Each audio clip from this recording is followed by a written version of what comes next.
appreciated the look of sleek, sophisticated tile in kitchens, but it's simply not in my budget. Today I want to share with you a method I developed to create your own realistic looking subway tiles or other tiles for your kitchen, bathroom, sink surround, or wherever you want to put tiles. You can do a small section or the entire kitchen like me. It only took me a few hours, a couple pieces of equipment, and common household items that I have. It's lasted. It is very convincing. Hi, I'm Laura Lee. Welcome to Sawdust and Cornbread. If this is your first time as a guest here at the channel, be sure to like and subscribe. I try to put out new content every week. Before you begin the project, it's important that the walls be clean and primed. If you're going to be working in the kitchen, there's probably some grease residue on the walls, so you want to use something to degrease that before you prime the walls. My tried and true tested mix to get off residue gently and effectively is to use warm water with just a drop of dish soap, liquid dish soap, and then I add a splash of distilled white vinegar to the mix, and that tends to get off any residue. If there is a heavy residue on your wall, like particularly over your stove, around the stove, you may want to use a little bit of rubbing alcohol just to make sure you get up all that residue. You just don't want any kind of residue on there before you prime, or whether you're painting, tiling, or whatever, it's going to come right off. Once your walls are clean and primed, you'll want to find the exact center of the section you're working on. I measured the walls vertically and horizontally and found the center where they intersect. I used a fine tip permanent marker to mark a tiny little dot where the intersection was. Next, determine the center of whatever tile stencil you're using. Use a permanent marker to put a dot in the center of the stencil. Then you can line that up with the dot in the center of your wall section.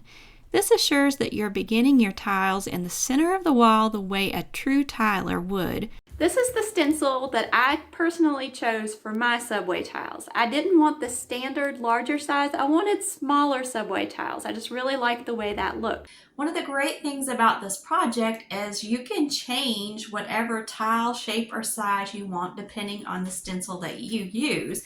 So your options really are limitless. I used a bucket of leftover joint compound to give the tiles their raised texture. A large bucket is a great value if you have a lot of projects to use it on. Let's talk for a moment about some options for applying the joint compound. So you could use the edge of a shim. I had a scraper that was with another project. I know that Pampered Chef puts out a really handy thick scraper that is sturdy. That would be really good. The smaller the better in this case because you have more control. This is ideal. But if you do happen to have a drywall knife around the house, this one's really too big, something smaller would be better. But you can get these for just $2 or $3 at the store. But I'm betting that you probably have something lying around your house already that you can apply the joint compound with. I only used tape for the very first stencil I made. After that, I found that the joint compound did a great job of holding it to the wall. Apply tape so it doesn't interfere with the inside part of the stencil. Just put it on the outside edges. I start in the middle and I work my way to the outside of the stencil. If you press too hard, you'll create a ripple in the drywall compound and it'll get underneath the stencil. You want to keep everything on top of the stencil, nice and smooth. See how you can see the outline of the stencil? Once that outline starts to disappear, you have enough of the drywall compound on.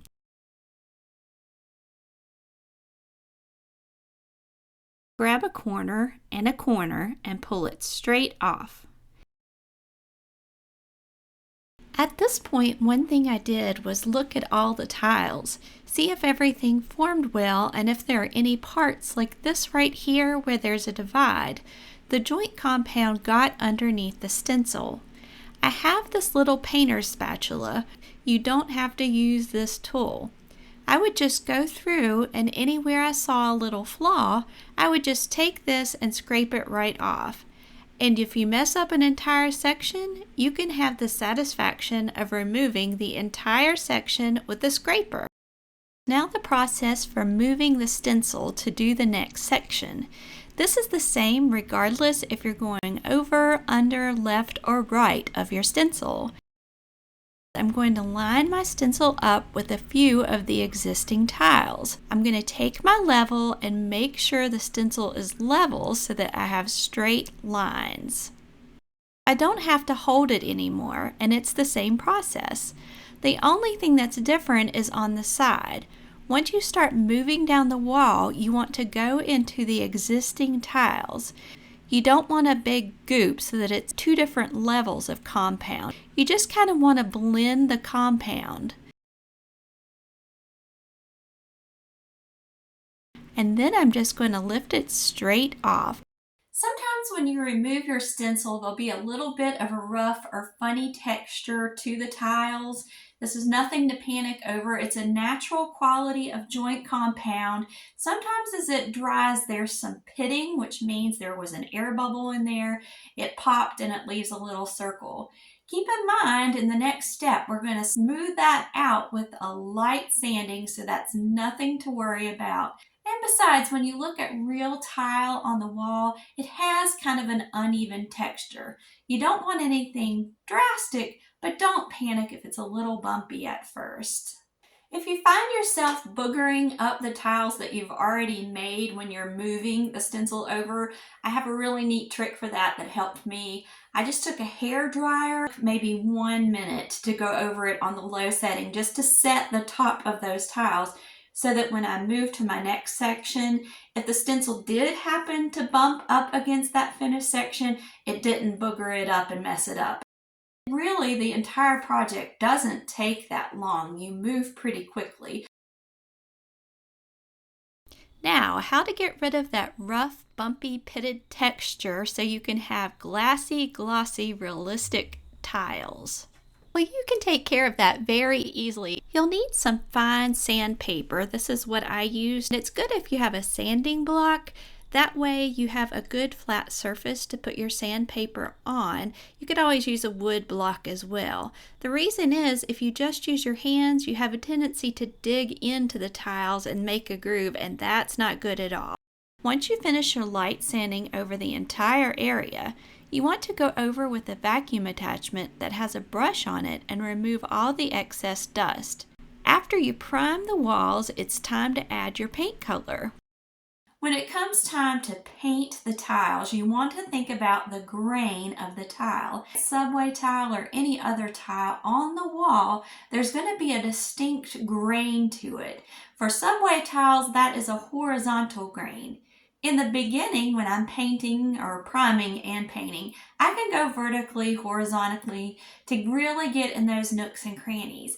But for my final few strokes, I want to go with the finished grain of my tile. You don't want to use your normal large roller that you would use when you're painting an entire wall. Even if you're doing a wall of tiles like I did my entire kitchen, you want to use something smaller. If you have a 3 to 4 inch roller like this, that's great. It has the regular fluffy roller that you can put on there. But what's even better is what I call a hot dog roller. And a hot dog roller takes a smaller foam roller. You can get these fuzzy ones, or you can even get one that truly is foam.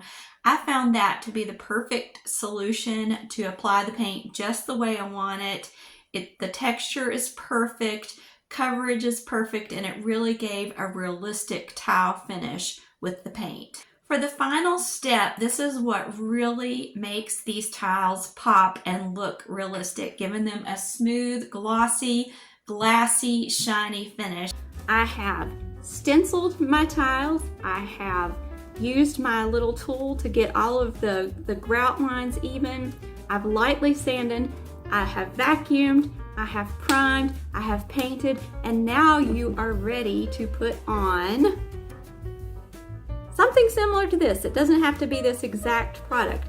It is a water-based polyurethane for floors. And this is just, I had a little bit left over from when I refinished my hardwood floors. And it is perfect to give a glassy, glossy ceramic look finish. What I used, and I think you'll want to use too, is one of these painter pads. Typically you would apply it to the applicator like this if you were going to do a large area. I cut it in half, and then I used a small container like one of those small dish tubs, poured my polyurethane in the bottom of that, then I would dip my pad in it, rub it over the edge to get the excess moisture off. And then once it was off, I was able to apply that to the wall. Now, the product is very thin, so it takes very little. And you want to do thin coats rather than thick coats so that it doesn't drip. I wanted to go with the same direction as my tile. It was horizontal, so I swiped left to right all the way down the wall. I would start at one side of the wall on the very edge, work my way all the way over to the other edge, and then I would overlap one or two tiles, start again, and I'll go show that on my kitchen wall right now. I would just start on one side and go all the way to the other side of the wall, and then come down a little bit, overlap, and do the same, then dip and reapply. And it dries super fast, so there's not a big wait time, especially if you're doing a large area. I think I did 7 by 10 at a time with this, and by the time I finished that, it was dry and ready for another coat. And that really makes your tiles pop, come to life, and it's so convincing that I had this contractor come to my house and he was convinced, he was sure that I had retiled my kitchen walls. If I can make realistic subway tiles, I know you can too. I'm so excited to be on this journey together as we create the home we want using the things we have. We're going to open a whole new world of opportunities as we look at the things we have and turn them into something else. Thanks so much for watching today. If you haven't already, be sure to like and subscribe. I try to put out new content each week.